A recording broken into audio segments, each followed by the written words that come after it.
Shalom, shalom. Let's read back in Judges chapter 14. Shoftim 14. And Shimshon went down to Timnah and saw a woman in Timnah of the daughters of the Pelishtites. And he went up and informed his father and mother, saying, I have seen a woman in Timnah of the daughters of the Pelishtites, and now take her for me for a wife.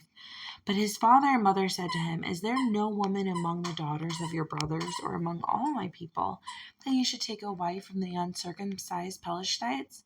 Shimshon said to his father, Take her for me, for she is pleasing in my eyes. However, his father and mother did not know that it was of YAH that he was seeking an occasion to move against the Pelishtites, for at that time the Pelishtites were ruling over Israel.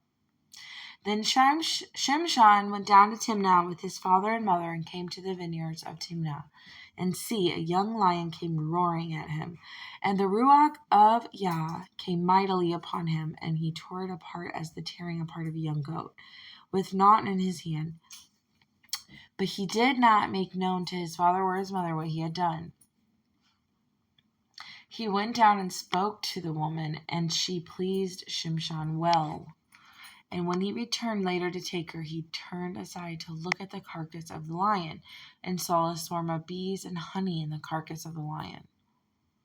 He took some of it in his hands and went along eating, and he came to his father and mother and gave them, and they ate. But he did not make known to them that he took the honey out of the carcass of a lion. So his father went down to the woman, and Shimshon gave a feast there, for young men used to do so. And it came to be when they saw him that they brought 30 companions to be with him.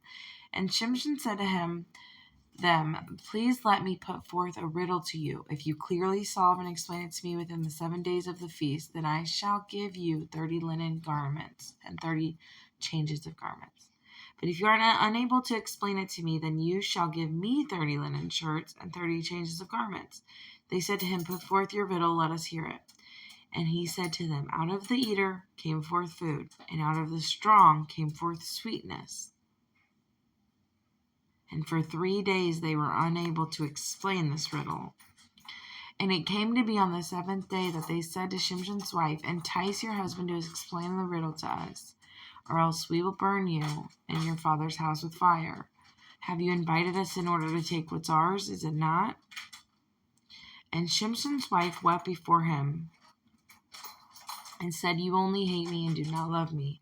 You have put forth a riddle to the sons of my people, but you have not explained it to me. And he said to her, Look, I have not explained it to my father or my mother, and should I explain it to you? And she had wept before him the 7 days while their feast lasted. And it came to be on the 7th day, he informed her, because she pressed him so much. Then she explained the riddle to the sons of her people. And the men of the city said to him on the 7th day before the sun went down, What is sweeter than honey, and what is stronger than a lion? And he said to them, If you had not plowed with my heifer, you would not have solved my riddle. Then the ruach of YAH came upon him mightily, and he went down to Ashkelon and smote 30 of their men, stripped them, gave the changes of garments to those who had explained the riddle. And his displeasure burned, and he went back up to his father's house. And Shimshon's wife was given to his companion, who had been his friend. Chapter 15. And it came to be after some time in the days of the wheat harvest that Shimshon visited his wife with a young goat. And he said, Let me go into my wife, into her room. But her father would not permit him to go in.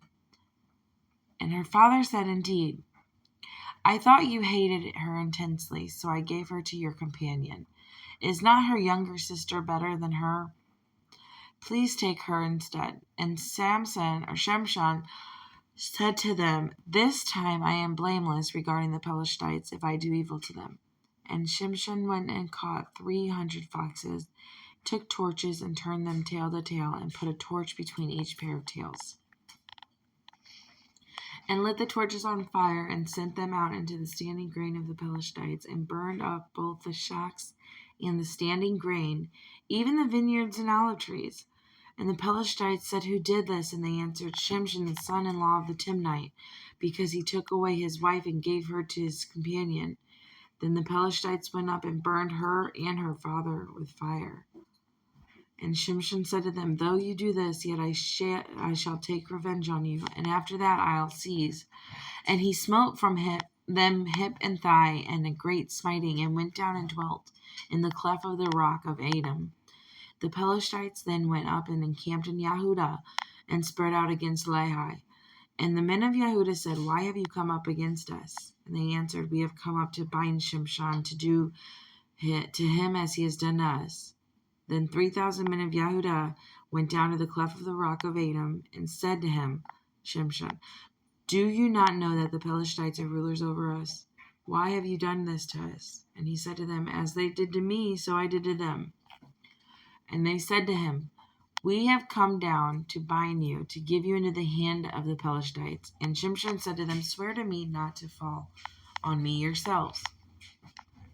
And they spoke to him, saying, "No, but we are certainly going to bind you, and shall give you into their hand, but certainly not kill you."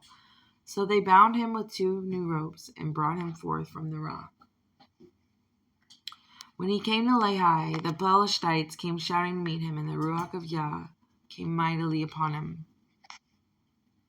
And the ropes that were on his arms became like flax that is burned with fire, and his bonds broke loose from his hands. And he found a fresh jawbone of a donkey, and put out his hand and took it, and smote 1,000 men with it. Shimshon said, "With the jawbone of a donkey, 1 heap, 2 heaps, with the jawbone of a donkey, I have smitten 1,000 men." And it came to be, when he had ended speaking, that he threw the jawbone from his hand, and called that place Ramoth Lehi. And he became very thirsty. And he cried out to Yah, and said, "You have given this great deliverance by the hand of your servant. Now am I to die of thirst, and fall into the hand of the uncircumcised?" Elohim split the hollow place that is in Lehi, and water came out, and he drank, and his spirit came back, and he revived. So he called its name Ain Hakor, which is in Lehi to this day. And he ruled Israel for 20 years in the days of the Pelethites. Hallelujah. Chapter 16. Shimshon went to Azah, saw a woman there, a whore, and went into her. The Azathites, saying, "Shimshon has come here," so they went round and lay in wait for him all night at the gate of the city, and kept silent all night, saying, "In the morning, when it is daylight, we shall kill him." Now Samson lay until midnight, and rose at midnight, and took hold of the doors of the gate of the city, and the 2 gateposts, and pulled them up with the bar, put them on his shoulders, and took them to the top of the hill that faces Hebron. And it came to be afterward that he loved a woman in the weighty Sorek, whose name was Delilah. And the princes of the Pelethites came up to her and said to her, "Entice him, find out where his great strength lies and comes from, and see by what we might overpower him. Then we shall bind him and humble him. And let us give you, each one of us, 1,100 pieces of silver." And Delilah said to Samson, "Please, reveal to me where your great strength lies, and by what you might be bound to humble you." And Samson said to her, "If they bind me with 7 fresh cords, not yet dried, I shall be weak, and be like any other man." The princes of the Pelethites then brought her 7 fresh cords, not yet dried, and she bound him with them. While those lying in wait stayed with her in the room, and she said to him, "The Pelethites are upon you, Samson." But he broke the cords, as a strand of yarn breaks when it touches fire. So the secret of his strength remained unknown. He's like, "I'll show you, woman." All right, verse 10. And Delilah said to Samson, "Look, you have mocked me, you have spoken lies to me. Now please reveal to me by what you might be bound." And he said to her, "If they bind me tightly with new ropes that have never been used, I'll be weak, and I'll be like any other man." Delilah took new ropes and bound him with them, and said to him, "The Pelethites are upon you, Samson." and those lying in wait were sitting in the inner room. But he broke them off his arms like a thread. So Delilah said to Samson, "Until now you have mocked me and spoken lies to me, revealed to me how you might be bound." And he said to her, "If you weave the 7 locks of my head with the web." Then she fastened it with a pin and said, "The Pelishites are upon you, Samson." He awoke from his sleep, pulled out the pin of the loom and the web. Then she said to him, "How do you say I love you when your heart is not with me? You have mocked me these 3 times and have not made known to me where your great strength lies." And it came to be, when she pressed him daily with her words and urged him, so that his being was wearied to death, he made known to her all his heart, and said to her, "No razor has ever come upon my head. I have been a Nazarite to Elohim from my mother's womb. If I were shaven, then my strength would leave me, and I would become as weak as any other man." Delilah saw that he had made known to her all his heart. She sent and called for the princes of the Pelishites, saying, "Come up once more. He has made known to me all of his heart."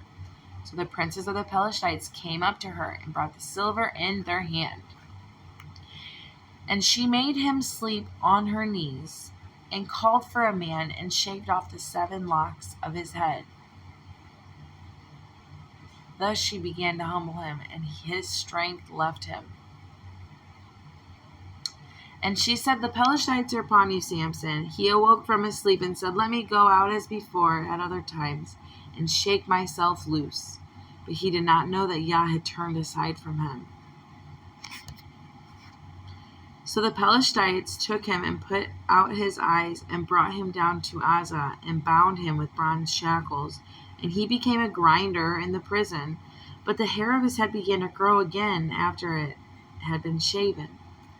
And the princes of the Pelishites gathered to offer a great offering to Dagon, their mighty one, and to rejoice. And they said, "Our mighty one has given Samson, our enemy, into our hands." The people saw him and praised their mighty one, for they said, "Our mighty one is given into our hands, our enemy, the destroyer of our land, who slew many of us." It came to be, when their hearts were glad, that they said, "Call for Samson, let him entertain us." So they called for Samson from the prison. He entertained them, and they made him stand between the columns.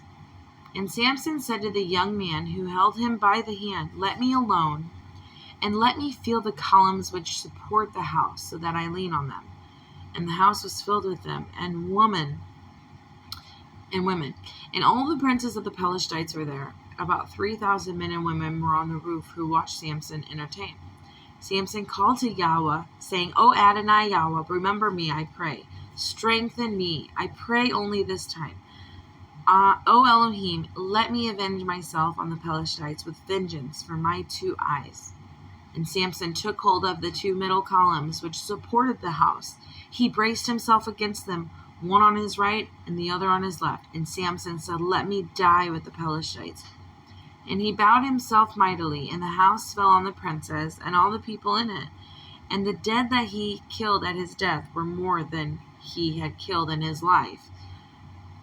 And his brothers and all of his father's household came down, took him, and brought him up, and buried him between Sora and Eshtaol in the tomb of his father Manasseh.